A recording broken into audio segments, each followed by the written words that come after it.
অসমীয়াৰ শত্ৰুলৈ বৰ্তমান সময়ত ৰূপান্তৰিত হৈছে মৌলিক অধিকাৰ সৰ্ব কৰিব বিচাৰিছে গণতন্ত্ৰ হত্যা কৰিব বিচাৰিছে এইখন দেশত বা এইখন ৰাজ্যত এখন সংবিধান মানি মানুহে কাম কৰে কিন্তু বৰ্তমান সময়ত দেখিবলৈ পোৱা গৈছে যদি কোনোবাই বিজেপিক সমৰ্থন কৰিছিল এতিয়া পৰাজয় বৰণ কৰাৰ পিছতে কংগ্ৰেছী মানুহক আক্ৰমণ কৰিব লৈছে যদি তেখেতক শাৰীৰিকভাৱে আক্ৰমণ কৰিব পৰা নাই তেখেতক ব্যৱসায় দোকান বৰ্তমান সময়ত জ্বলাই শেষ কৰি বৰ্তমান সময়ত মহিলাগৰাকীক দিশহাৰা কৰিছে এয়া মৌলিক অধিকাৰ হয় এইখন অসমত পশ্চিম বংগ উত্তৰ প্ৰদেশ এই তাৰ কালচাৰ আনি নভাব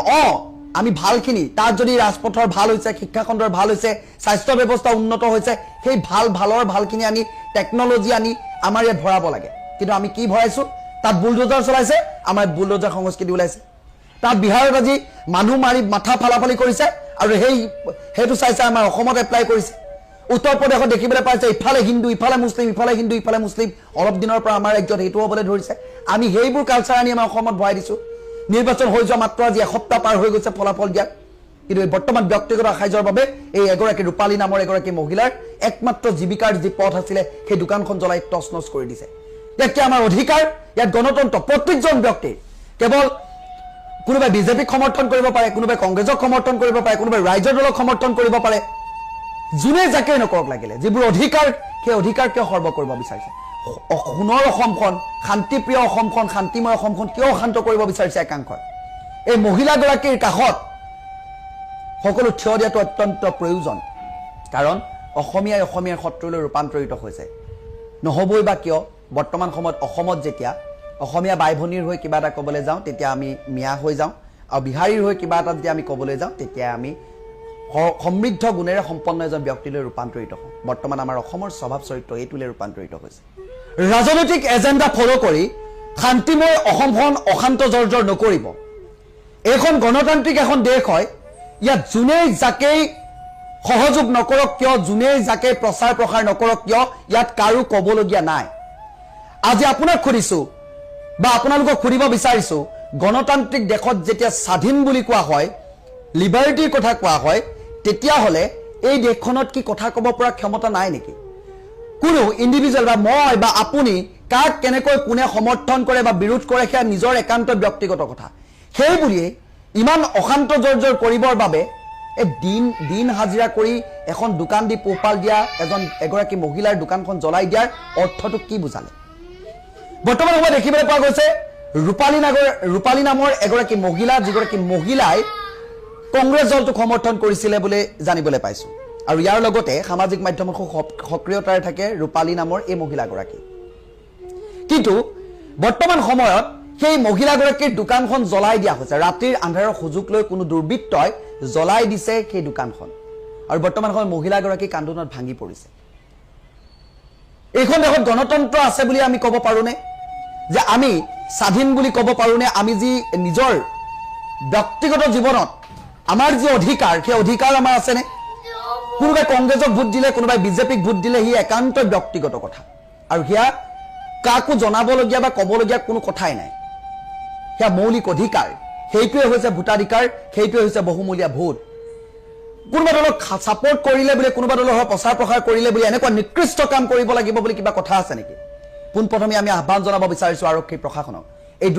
দুৰ্বৃত্তকেইটাক বিচাৰি কঠোৰতকৈ কঠোৰ শাস্তি দিয়ক অসমখন পশ্চিম বংগ কৰিব নিবিচাৰিব এইখন অসম হয় এইখন মণিপুৰ কৰিব নিবিচাৰিব এইখন বিহাৰ কৰিব নিবিচাৰিব এইখন তামিলনাডু দৰে বাহিৰত যিবোৰ হয় উত্তৰ প্ৰদেশ পশ্চিম বংগত যি হয় নিৰ্বাচনৰ পাছত কৰবাত ঘৰ ভাঙি দিয়ে কাৰবাক কিবা জ্বলাই দিয়ে সেইবোৰ কাৰবাৰ কালচাৰ আমাৰ ইয়াত সংৰক্ষণ কৰিব ভালটো আয়ত্ত কৰিব সেই জাবৰ মুখানি ইয়াত ভৰাবলৈ চেষ্টা নকৰিব কাৰণ এইখন অসম হয় সোণৰ অসম আমি জীয়াই থাকিব লাগিব আমি জীয়াব লাগিব আমি ভাল কৰিব লাগিব চৰকাৰ গঠন হ'ব চৰকাৰে শাসন কৰিব যোনেই যেনেকৈ শাসন কৰে কোনোবাই ভাল কৰিব ভাল বুলি কম কোনোবাই বেয়া কৰিব সমালোচনাৰ সন্মুখীন হ'ব বা দেখুৱাই দিয়াটো আমাৰ দায়িত্ব কিন্তু হল বুলি ব্যক্তিগত আশাইজলৈকে গৈ কোনোবাই কাৰোবাৰ জীৱন ল'বলৈও কুণ্ঠাবোধ নাই কৰা কোনোবাই একমাত্ৰ দোকানখন দি জীৱিকা নিৰ্বাহ কৰি আছিলে আৰু তাৰ পাছতে সেই দোকানখন জ্বলাই দিয়া হৈছে এগৰাকী মহিলাৰ যি আয়ৰ পথ আছিলে সেয়া বন্ধ কৰি দিয়া হৈছে ইয়া কি আমাৰ অসমীয়াৰ স্বভাৱ নেকি ইয়া কি আমাৰ ইমান কোনি নলেজ নেকি আমাৰ অসমখনত এইটো পৰ্যায় পাইছেগৈ নেকি আমি সেই বাহিৰৰ যিবোৰ সংস্কৃতি সেইবোৰ আমি অনুসৰণ কৰি কৰি কৰি কৰি আমাৰ মগজটো গেলাই পেলাইছো নেকি? এই কথাবোৰ চিন্তা কৰাৰ সময় বৰ্তমান সময়ত আজিৰ দিনটোত এই মহিলাগৰাকীৰ কাষত সকলো থকাটো জৰুৰী। যিয়েই নহওক লাগিলে,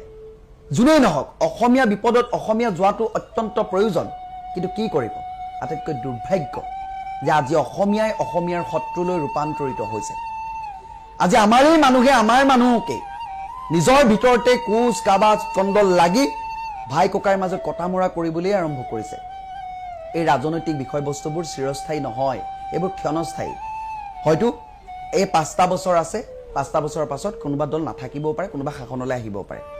হয়তো থকাজনো থাকিব পাৰে। এই কথাবোৰ এটা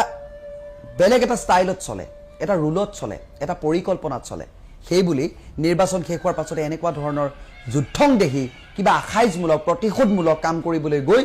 মানুহৰ জীৱন শেষ কৰা বা মানুহৰ ব্যক্তিগত জীৱনলৈকে আক্ৰমণ কৰা বা এনেকুৱা ধৰণৰ কামবোৰ কৰি নিজকে কি জাহিৰ কৰিব বিচাৰে একাংশই। বৰ্তমান সময়ত মহিলাগৰাকীয়ে কান্দি কান্দি কৈছে যে মোক যদি মতা পুৰুষ আছিলে দিনৰ পোহৰতে কিয় নজ্বলালে, কিয় ৰাতি কিয় আন্ধাৰৰ সুযোগ লৈ এইদৰে জ্বলাই থৈ গ'ল মোৰ দোকানখন। বৰ্তমান সময়ত দিশহাৰা হৈছে মহিলাগৰাকী। আমি আইন প্ৰশাসন, পুলিচ প্ৰশাসন যদি আছে, গণতন্ত্ৰ কিবা আছে বুলি ভাবিছোঁ, যদি আছে জীয়াই, তেতিয়াহ'লে এই মহিলাগৰাকীৰ দোকানখনৰ যি কাণ্ড কোনোবাই কৰিলে, যোনকেইটা দুৰ্বৃত্ত কৰিলে, তাৰ ওপৰত কঠোৰতকৈ কঠোৰ ব্যৱস্থা গ্ৰহণ কৰক। কাৰণ আমি এখন গণতান্ত্ৰিক দেশত বাস কৰোঁ আৰু বাস কৰাৰ পৰিপ্ৰেক্ষিতত আমাৰ নিজৰ স্বাধীন দেশৰ নাগৰিক হিচাপে আমাৰ নিজৰ অধিকাৰ আছে। আমি ভোটাধিকাৰ সাব্যস্ত কৰোঁ, আমি নিজে কাৰোবাক সমৰ্থন কৰিব পাৰোঁ, বিৰোধ কৰিব পাৰোঁ, সেয়া আমাৰ অধিকাৰ। সেই অধিকাৰৰ ওপৰত হস্তক্ষেপ কৰি গণতন্ত্ৰক নাইকিয়া নকৰিব, গণতন্ত্ৰক হত্যা নকৰিব। এইখন অসম হয়, পশ্চিমবংগ, উত্তৰ প্ৰদেশ, বিহাৰ নহয়।